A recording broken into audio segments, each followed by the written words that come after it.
tal? Bienvenidos a En Trending, en este nuevo programa en el que, bueno, ahora sin duda podemos platicar más con ustedes, más de cerca y también entre nosotros. ¿No es así, Jesús? ¿Cómo estás? ¿Cómo andas hoy de energía? Hola Pau y hola a todos los que nos están viendo, pues hoy ando con toda la energía, listo para este programa y esperando que como están las noticias ahora de tantos apagones, pues no nos vaya a ocurrir alguno de esos ahorita porque eso nos metería en un problemón, pero ojalá no suceda nada. Ojalá que no, Jesús, porque ya ves que ayer pues estábamos todavía en los últimos detalles del programa y pues aquí hubo como que explotó algo, entonces ojalá que no, porque pues vas a tener que terminar todo el programa, ¿eh? Y hablando justo pues de esto, vamos a hablar de energía a lo largo de este programa, porque pues recientemente sucedieron justo estos apagones, no solamente en Estados Unidos, sino también en nuestro país. Y también, si no sabes cómo llega la luz eléctrica a tu hogar, aquí te lo vamos a contar en la entrevista. ¿Tú sabes cómo llega la luz a tu casa, Jesús? La verdad no, desconozco cómo es ese procedimiento exactamente para que llegue la electricidad a nuestras casas, algo que será muy interesante de conocer, pero ¿qué te parece, Pau, si para entrar de lleno al tema, primero vemos lo que es la definición de energía en un minuto? Vamos a conocerlo. Energía es la capacidad que tiene cualquier cuerpo de generar una acción, realizar un trabajo o producir un movimiento, así como sucede con la energía que nos impulsa al despertar cada mañana y prepararnos para un nuevo día. La principal característica de la energía es que no se crea ni se destruye, solo se transforma, tal como lo establece la termodinámica y lo vemos en actividades tan simples como al caminar, al hacer ejercicio o cualquier tarea que debamos realizar. Pasamos del reposo a la acción, ya que la energía es esa capacidad que todos poseemos de producir cambios en nosotros mismos o en algo más. Sería difícil imaginar nuestra vida sin ella.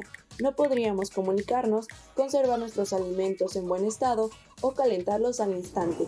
Incluso, trabajar desde casa a través de la computadora es una realidad posible gracias al desarrollo tecnológico de los recursos energéticos. Por ello, en Trending conoceremos y analizaremos la importancia de la energía y su desarrollo en nuestro día a día.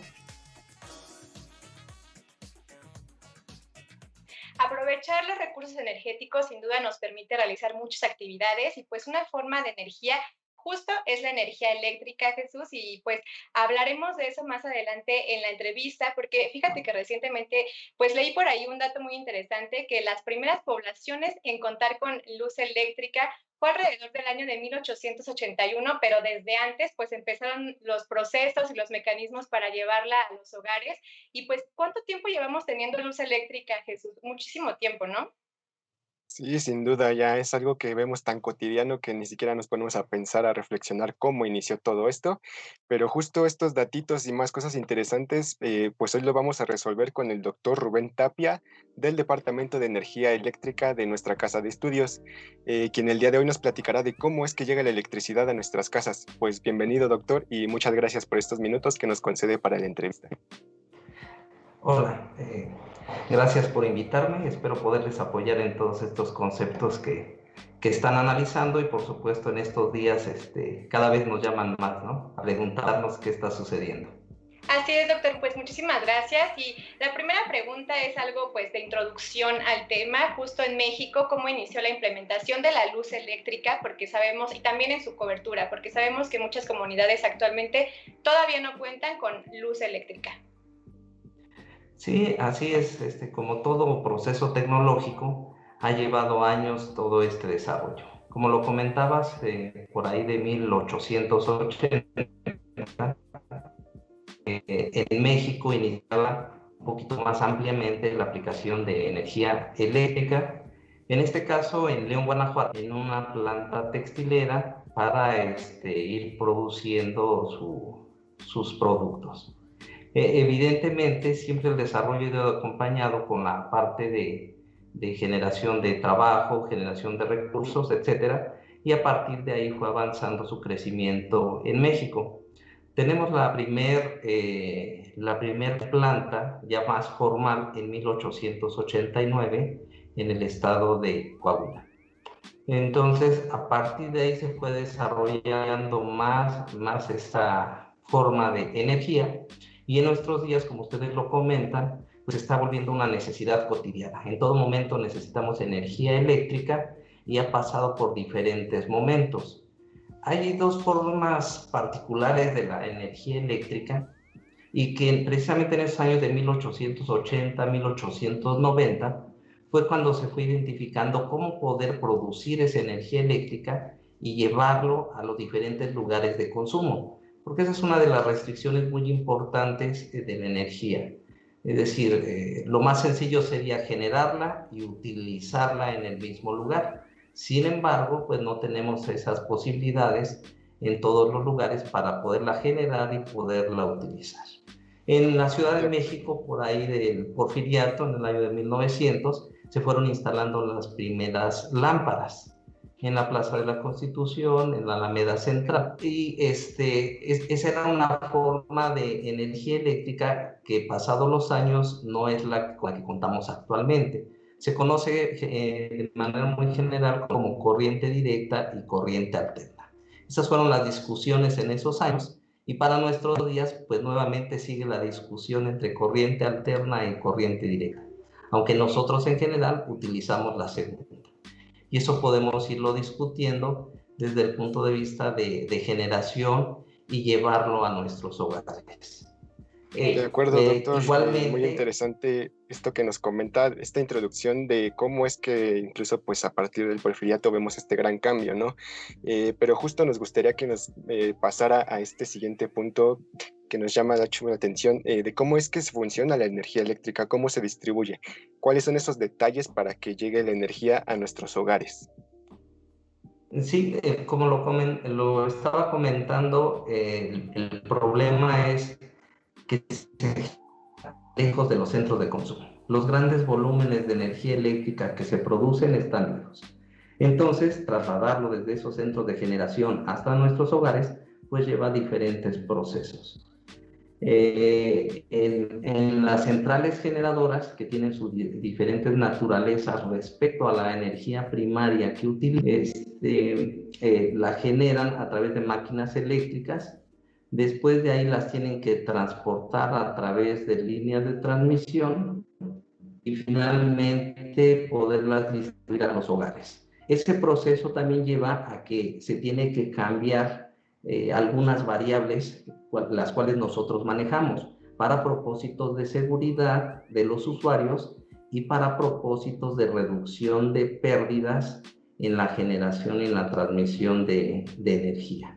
Por eso nosotros podemos observar grandes subestaciones eléctricas donde se transforma la energía para niveles útiles para nuestros dispositivos que conectamos en nuestros hogares, y finalmente cerca de nuestras casas algunos transformadores que en ocasiones efectivamente son los que se dañan y provocan algún tipo de problema.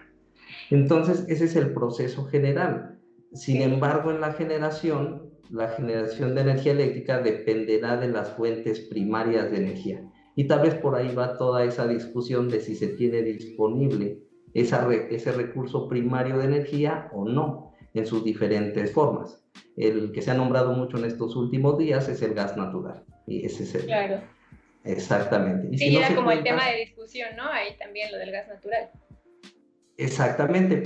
Yo platicaba con algunos colegas en el sentido de también observar el problema desde dos perspectivas muy importantes.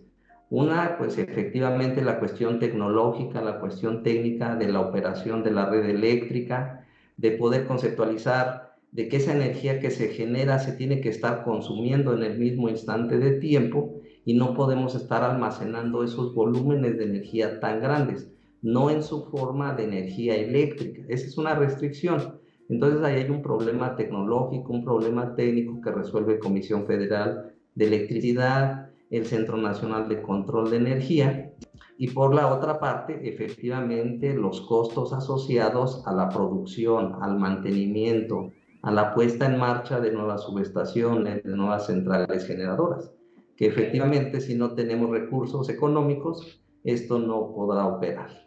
Okay. Pues nos está terminando, perdón, el tiempo, por ahí ya se nos consumió muy rápido, pero doctor, para finalizar, unas recomendaciones muy generales de cómo podemos ahorrar luz en nuestros hogares y que pues realmente si funcionan estos focos ahorradores o qué podemos hacer, por favor. Sí, por supuesto, la tecnología se sigue desarrollando y nosotros tenemos que visualizar que todos los dispositivos que conectemos a la red eléctrica pues deben de ser lo más eficientes posibles, de ahí las lámparas, los refrigeradores, aunque no los compramos tan frecuentemente. Igualmente una forma de poder ahorrar energía o consumir en diferentes momentos por la cuestión de balance de energía de generación y consumo es conectar, por ejemplo, nuestras computadoras, los equipos celulares en horarios donde no se consume tanta energía. Esos serían algunos aspectos que serían muy interesantes. Igualmente, siempre procurar en las áreas de lectura tener una buena iluminación, pero en las que no se tiene un área de lectura, poca iluminación es suficiente porque únicamente queremos observar cómo está nuestro entorno para no tener accidentes. Entonces son algunas cuestiones desde el punto de vista de equipo, pero también desde el otro punto de vista de cómo nosotros utilizamos nuestros equipos y los conectamos a la red. Ok, pues muchísimas gracias, doctor, por esta entrevista. Creo que fue una gran charla o introductoria a lo que es tener energía eléctrica en nuestros hogares. ¿No es así, Jesús? De acuerdo, totalmente, pero pues sin duda es un tema del que todavía nos falta muchísimo por conocer y sobre todo ponerle atención pues más de la que deberíamos, porque es algo que utilizamos diariamente. Así es, doctor, y también pues lo invitamos a continuar en el programa porque justo pues ahorita vamos a hablar de la primera parte del reportaje porque pues usted sabe que recientemente pues se lanzó una iniciativa de reformas a la ley de la industria eléctrica y pues justo ahorita en la Cámara de Diputados está pues ahí todavía desarrollando si se va a aprobar o no, pero cuéntanos más sobre esto, Jesús. Sí, vamos a ver esta iniciativa que mandó el presidente Andrés Manuel López Obrador, pues un hecho que ha causado diferentes opiniones, ¿no? Algunas a favor, otras en contra, pero pues para conocer más acerca de estos detalles, de estos puntos finos acerca de esta ley, pues también lo invitamos, doctor, para que nos acompañe a ver esta primera parte del reportaje. Vamos. Muchas gracias.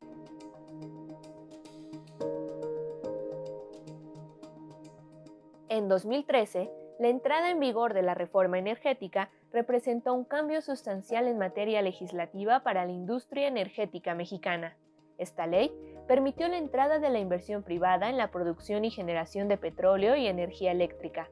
Con ello, la Comisión Federal de Electricidad CFE pasó de ser un organismo descentralizado a considerarse como una empresa productiva del Estado. Cuando se estableció el nuevo modelo energético en el sexenio pasado, muchos inversionistas decidieron traer su dinero para invertir en fuentes renovables con reglas perfectamente claras y establecidas.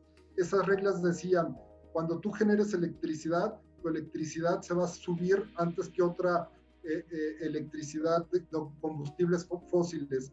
Y ahora lo que el presidente quiere es cambiar esas reglas. Esa contradicción o ese cambio de reglas genera incertidumbre entre los actores que ya participan en este sector. Recientemente, el presidente Andrés Manuel López Obrador envió al Congreso de la Unión una iniciativa preferente para reformar la Ley de la Industria Eléctrica, bajo el objetivo de fortalecer a la Comisión Federal de Electricidad. Entre las acciones planteadas, destacan la modificación en el mecanismo de despacho de las centrales eléctricas, que actualmente favorece a las que generan electricidad a costos más bajos, como es el caso de las energías renovables. Propone también un cambio de reglas en la adquisición de certificados de energías limpias y busca eliminar la obligación que actualmente tiene la CFE para adquirir energía por medio de subastas. Al eliminar la obligatoriedad que tiene CFE de conseguir su energía en subastas, en primera, estamos eliminando un mecanismo bajo el cual se suministraba energía a precios muy bajos internacionalmente.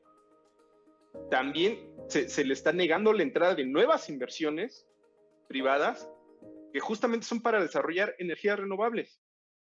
La política o la ley que se está discutiendo, que se pretende, pone en el centro ahora la producción en las plantas que son termoeléctricas, ¿no? Y esencialmente son las que operan con combustóleo o con gas natural, o incluso se están preparando también las plantas de carbón para entrar de regreso a un nivel importante. Cuando tú dejas En segundo plano, la generación eléctrica de fuentes renovables y le das prioridad a fuentes fósiles como el gas natural, el diésel o el combustóleo, no vas a tener las posibilidades de alcanzar tus metas ambientales que están establecidas en la Ley de Transición Energética y que están vinculadas al hecho de que para el 2024 México tiene la meta de producir el 35% de su generación eléctrica con fuentes renovables. Mientras la iniciativa federal continúa discusión dentro de los distintos organismos del Poder Legislativo, la crisis ambiental no cede, y los especialistas subrayan que deben adoptarse medidas severas para abrir camino hacia una transición energética. Llegó el momento de ir a una pausa y al regresar del corte conoceremos los tipos de energía que existen. No te vayas.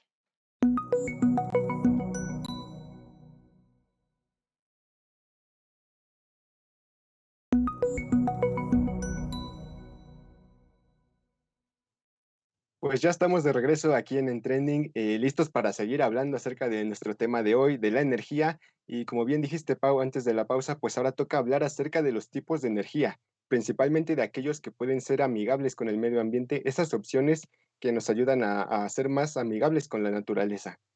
Sí, Jesús, y realmente pues estos tipos de energía los conocemos yo creo que desde que vamos en la primaria, ¿no? Desde que íbamos allá a la escuela nos los daban a conocer nuestros maestros, pero realmente todavía tenemos la incógnita muchas veces de pues las energías renovables, las energías fósiles, entonces pues lo vamos a conocer en la siguiente nota.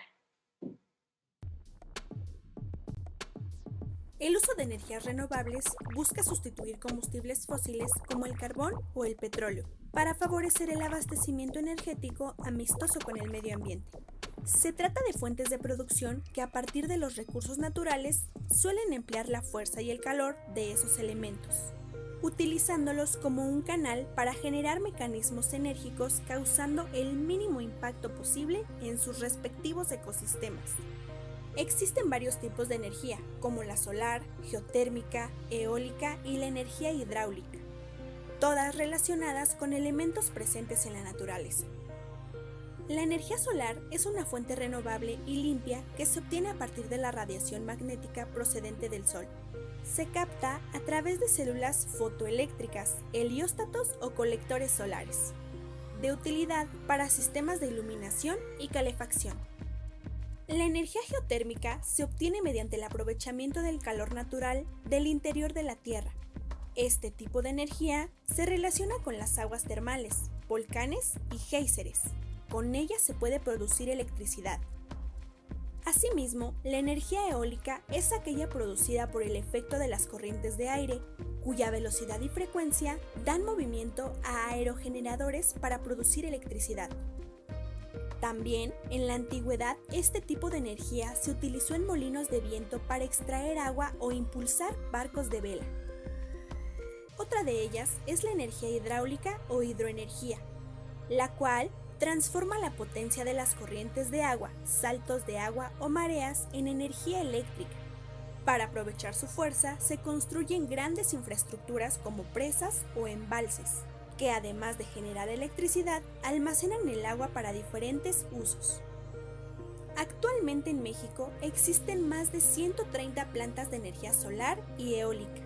El uso de estas energías favorecen al medio ambiente, ya que, al ser ecoamigables, permiten la sustentabilidad. Acabamos de conocer la importancia de las energías renovables, optar por ellas, pues es una gran elección a favor del medio ambiente y justo es algo que quieren alcanzar muchos países para el año 2030 y nuestro país cuenta con muchos recursos renovables y recursos naturales para alcanzarlo. Entonces, pues vamos a ver la segunda parte del reportaje que nos trae preparada Viri, ¿no es así, Jesús? Vamos a verla. A nivel mundial, el uso de las energías renovables ha ganado importante terreno. La Agenda 2030 de la ONU establece que para alcanzar el objetivo de contar con energía asequible y menos contaminante, es necesario invertir en fuentes limpias como la solar o la eólica y con ello mejorar la productividad. En realidad yo creo que el desarrollo de las renovables es una tendencia histórica, para allá vamos. De hecho, la Agencia Internacional de Energía pronostica que para 2025 las energías renovables sean la principal fuente de generación de electricidad en el mundo. México tiene muchas ventajas respecto a otros países. O sea, es un país lleno de sol, es un país con mucho viento y es un país con mucho mar, además, ¿no? Y si eso le añadimos lo que ya existe de ríos y de energías geotérmicas, por ejemplo, nos coloca en una situación ventajosa en cuanto a recursos.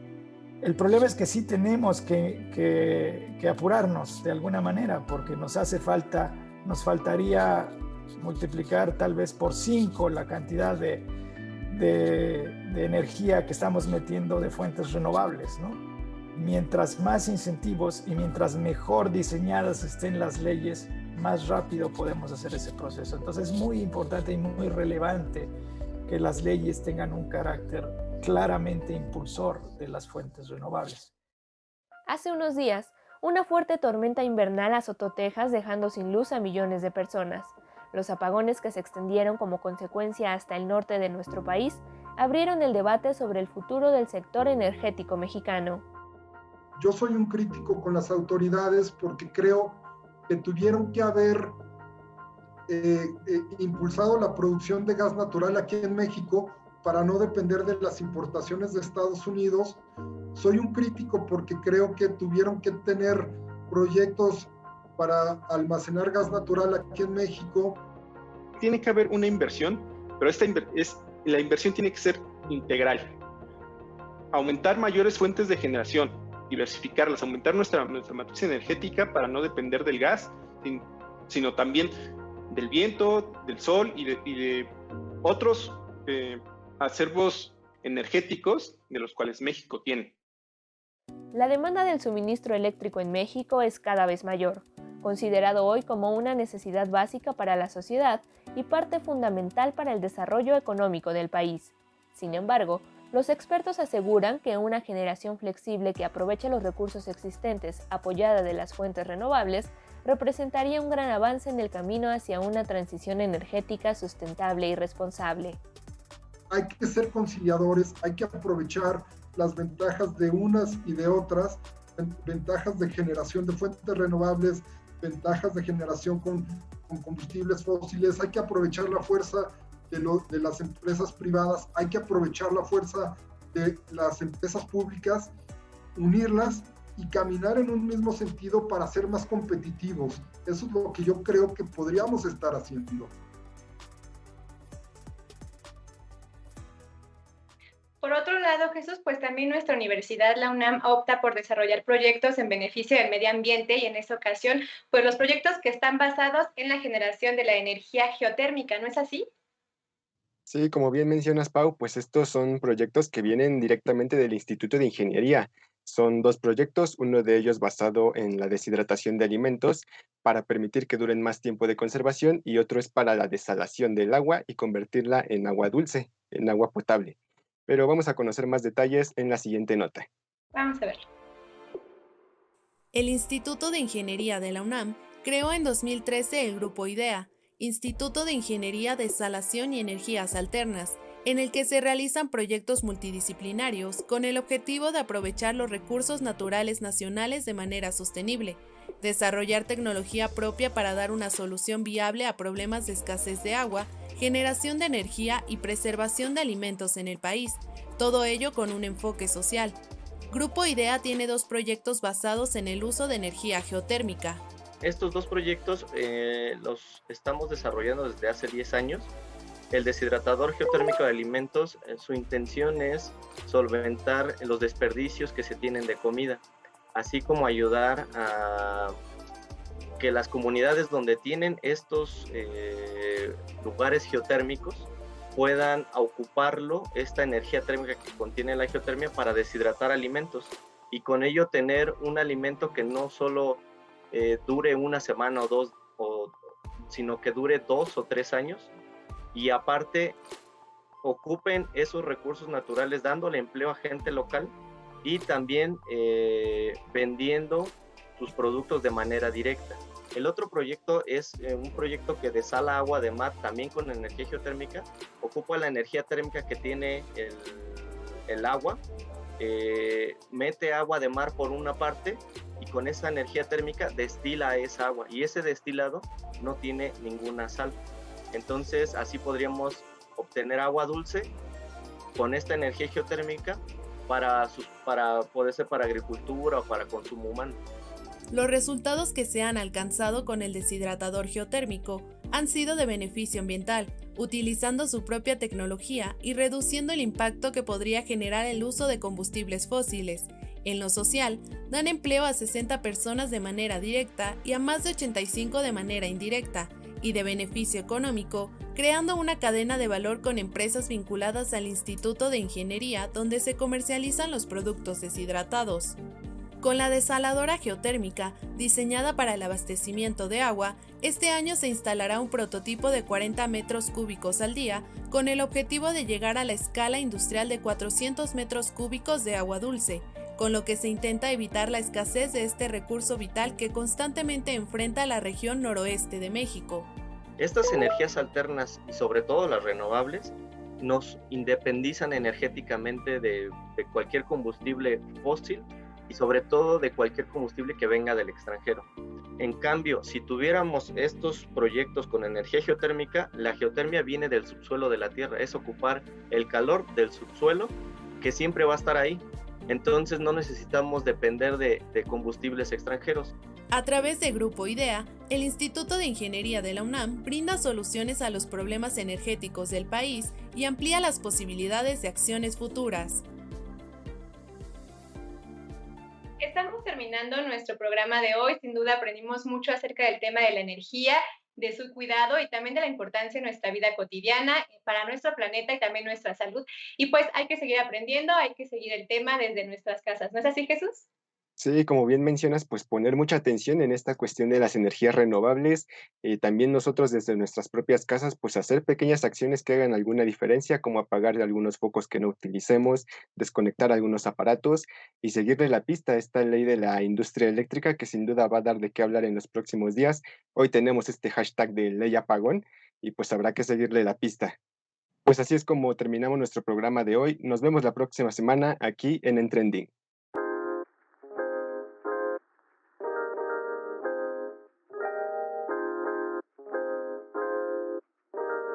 Thank